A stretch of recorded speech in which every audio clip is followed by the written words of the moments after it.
मोरो ख़बर शामिल कजदी मोरो सिनेमा जिता सिंधी अल्ताफ़ सुमरो की रिपोर्ट मुताबिक तालके मोरो के रूरल हेल्थ सेंटर सुनहरी फार्म में डिस्पेंसर तौर ख़िदमतों सर अंजाम ॾींदड़ नज़ीर अहमद ॾाहिरी एहतजाज कंदे ॿुधायो त बासर नेमतुल्ला ॾाहिरी सनाउल्ला ॾाहिरी मोहम्मद वारिस ॾाहिरी ऐं सलाहुद्दीन ॾाहिरी मूंसां नाजाइज़ियूं करे रहिया आहिनि। हिननि पंहिंजे ज़रिए ज़मीन तां पाणी मुंहिंजे सारियाले फसल में निकाल करे मुंहिंजो फसल ॿोड़े छॾियो आहे। मुंहिंजे रस्तनि ते औज़ार खणी मूंखे हिरासा करे रहिया आहिनि जॾहिं त गुज़िरियल आचर ते मुंहिंजे मथां कातलाणो हमिलो थी चुको आहे। मां रूरल हेल्थ सेंटर सुनहरी फार्म जे में 24 कलाक एमरजेंसी में ड्यूटी कंदो आहियां। मथे ॾियणल बासर मूंखे मौतमार धमकियूं ॾेई रहिया आहिनि। मूंखे या मुंहिंजे बचड़नि खे को बि नुक़सानु पहुतो त उन जा ज़िम्मेवार नेमतुल्ला ॾाहिरी ऐं सनाउल्ला ॾाहिरी मोहम्मद वारिस ॾाहिरी ऐं सलाहुद्दीन ॾाहिरी हूंदा।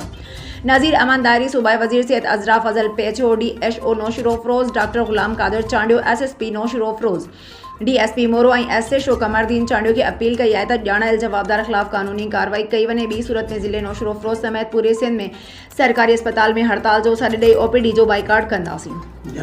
नज़ीर अहमद ॾाहिरी RSC सोने फार्म ऐं district joint secretary Pakistan paramedical union Naushahro Feroze जो अॻवान जीअं त असां इन्हनि खे गुज़ारिश बार बार अॻु में बि करे चुका आहियूं, प्रेस रिलीज़ बि करे चुका आहियूं त मूं ते गुज़िरियल 11 तारीख़ संडे ते जेको कातलानो हमिलो थियो उहे जवाबदार हिन महिल ताईं मुंहिंजे ग़ुलामी आहिनि। मुंहिंजे पोयां जेको आहे उन्हनि बाहि बार ॾिनी आहे, ड्यूटी करणु मुंहिंजे लाइ मुश्किल करे छॾियो आहे। महिरबानी करे असां SSP साहिब खे रिक्वेस्ट था कयूं, SHO कमरदीन साहिब खे, DSP मोरो खे त महिरबानी करे अहिड़नि जवाबदारनि खे गिरफ़्तार कयो वञे, उनजे मथां FIR दाख़िल करे वञनि।